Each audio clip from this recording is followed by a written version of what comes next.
What if boosting your metabolism was as simple as taking a pill? Because that's exactly what a lot of supplements claim. The phrase you always see is something like this: your body will turn into a fat burning machine. You see, recently a patient came into my clinic and told me that they were about to start one of these metabolism boosting pills that they've seen online. This made me realize that the entire idea behind these supplements is based on a very simplified understanding of metabolism. You see, metabolism isn't just one thing that you can switch on. It's actually made up of several different systems in the body working together. And most of these pills only target one tiny part of that system. Dr. Derek here. So in this video, I want to break down what metabolism actually is, what these supplements really do, and why the idea of boosting your metabolism with a pill is far more complicated than it sounds. Our bodies burn calories all day, even when we are resting. This calorie use is known as metabolism. So scientists divide our daily calorie burn into three parts. Firstly, you have your rest and energy expenditure. This is basically the energy that your body uses to keep your organs running when it's at rest. Secondly, you have the thermic effect of food. This is basically the energy that you use to digest and process the foods that we eat.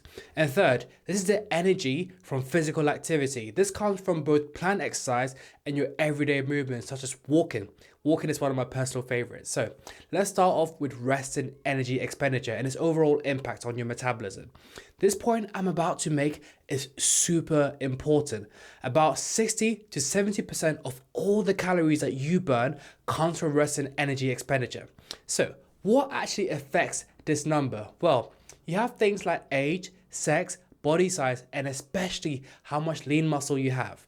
Lean muscle burns a lot more calories than fat tissue. Muscle burns around 20 calories per kilogram per day, whereas fat burns about 5 calories per kilogram per day. Also, note that as we get older, we often lose muscle, so rest and energy expenditure slowly goes down with age. Since lean mass is the main driver of rest and energy expenditure, strength training and eating enough protein can help to preserve or even build muscle. The take-home message here is that you can't change your basic metabolism dramatically with something like a metabolism boosting supplements. Keeping and building muscle through regular activity and good nutrition is key to increasing how many calories that you burn at rest. The next major contributor to metabolism is something called NEAT, which stands for non-exercise activity thermogenesis. This basically refers to all of those calories that you burn during everyday movement, things like walking, standing, doing housework, or even small movements like fidgeting. This is actually one of the most fascinating parts of metabolism. Research has shown that differences in needs between individuals can account for as much as 2,000 calories per day in energy expenditure. In other words, two people of the same body weight could burn dramatically different numbers of calories simply based on how much they move throughout the day. And importantly, this kind of movement has been linked to improvements in metabolic health markers like insulin sensitivity and cholesterol levels. Next, we have thermic effect of food, which refers to the energy that your body uses to digest and process what you eat. Your macronutrients are proteins, carbohydrates, and fats, and different macronutrients have different effects on metabolism.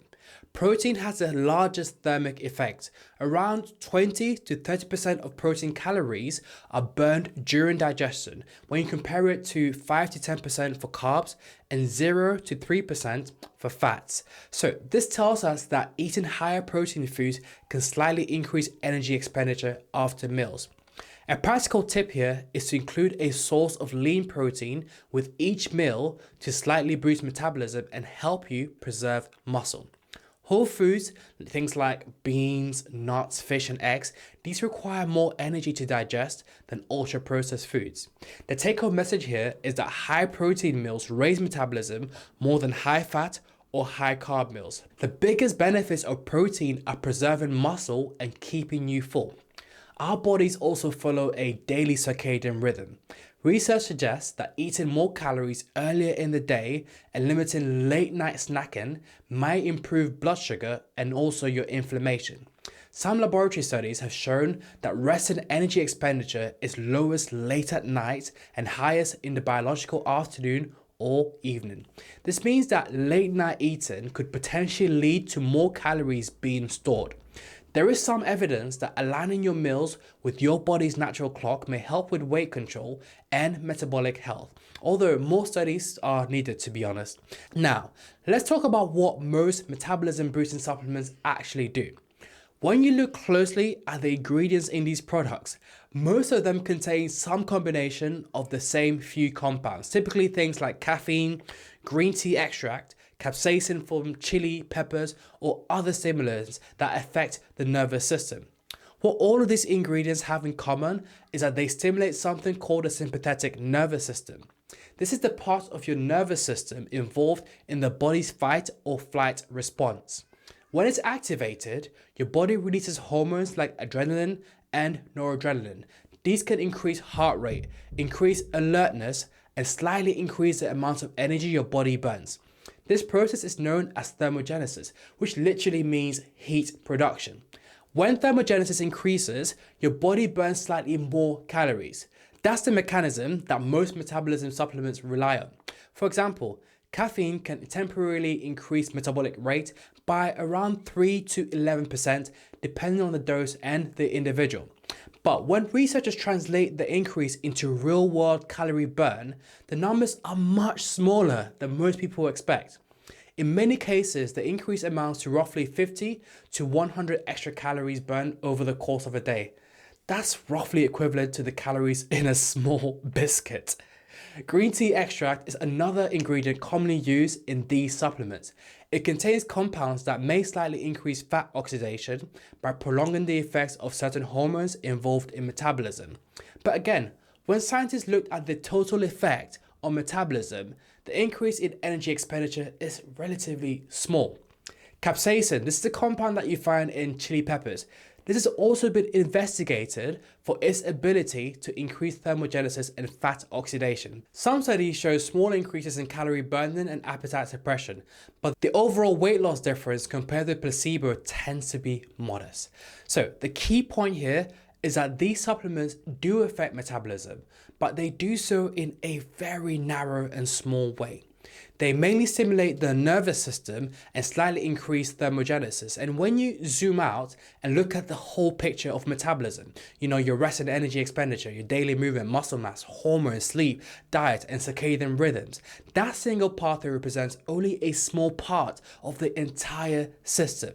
This is why relying on a pill to meaningfully boost metabolism often misses the much bigger factors that actually determine how many calories your body burns each day. There are a few other factors people often ask about when they hear the word metabolism. One of them is water. You may have seen claims online that simply drinking water can boost metabolism. Some early studies did suggest that drinking water could temporarily increase your metabolic rate, but when researchers looked at this more carefully in controlled trials, the effect turned out to be extremely small. Drinking purified water increases metabolic rate, your resting metabolism by less than 3%, which is not really significantly different from placebo. So while staying hydrated is important for your overall health, the idea that water meaningfully speeds metabolism is probably overstated. That said, drinking water before meals can still be really helpful because it may increase feelings of fullness and reduce overall calorie intake. Another major factor influencing metabolism is your hormones. The most well-known example is the thyroid gland. Thyroid hormones, they regulate the speed of many metabolic processes within the body. You see, if someone has an overactive thyroid, their metabolism speeds up, which can cause symptoms like weight loss, heat intolerance, and a rapid heart rate. On the other hand, if someone has an underactive thyroid, metabolism slows down and people may experience fatigue, weight gain, and cold intolerance. It's important to remember that thyroid hormones are powerful medications. Taking them unnecessarily in an attempt to boost metabolism can be dangerous and should only be done under proper medical supervision. Sleep also plays a surprisingly important role in metabolism. See, when people don't get enough sleep, several hormonal changes occur. Your levels of ghrelin, this is a hormone that stimulates hunger, these increase. Your levels of leptin, this basically signals fullness, that decreases. And this combination is what often leads to increased calorie intake. Studies have shown that people who extend their sleep duration can reduce the daily calorie intake without focusing on dieting. So sleep doesn't necessarily increase metabolism directly, but it strongly influences appetite, your food choices, and overall energy balance. Stress also affects metabolism through hormones. You see, when we experience chronic stress, the body releases higher levels of cortisol. Cortisol is part of the body's stress response systems. Elevated cortisol over time can encourage fat storage, particularly around the abdominal area, and it also may interfere with metabolic regulation. This is one of the reasons why stress management is often an overlooked but important long-term metabolic health component. There's also increasing research looking at the role of genetics and gut bacteria. Our genes influence things like appetite, your body composition, and your metabolic rate. But genetics alone explains only part of the variation we see between individuals. Researchers are also studying the gut microbiome, the trillions of bacteria that live in our digestive system. Some studies suggest that certain gut bacteria may influence energy balance and fat metabolism. But the human evidence is still developing, and we're only really beginning to understand how important this system may be. So when you step back and look at all of this together, metabolism is clearly not controlled by a single switch. It's influenced by muscle mass, movement, diet, hormones, sleep, stress, genetics, and even gut bacteria. This brings us back to the original question. Can a pill really boost your metabolism? Well, when you understand how complex the system actually is, it becomes so much easier to see why that promise is often an oversimplification. If you found this video helpful, please leave a like and subscribe. And as always, I truly care about your health and I wish you the very best.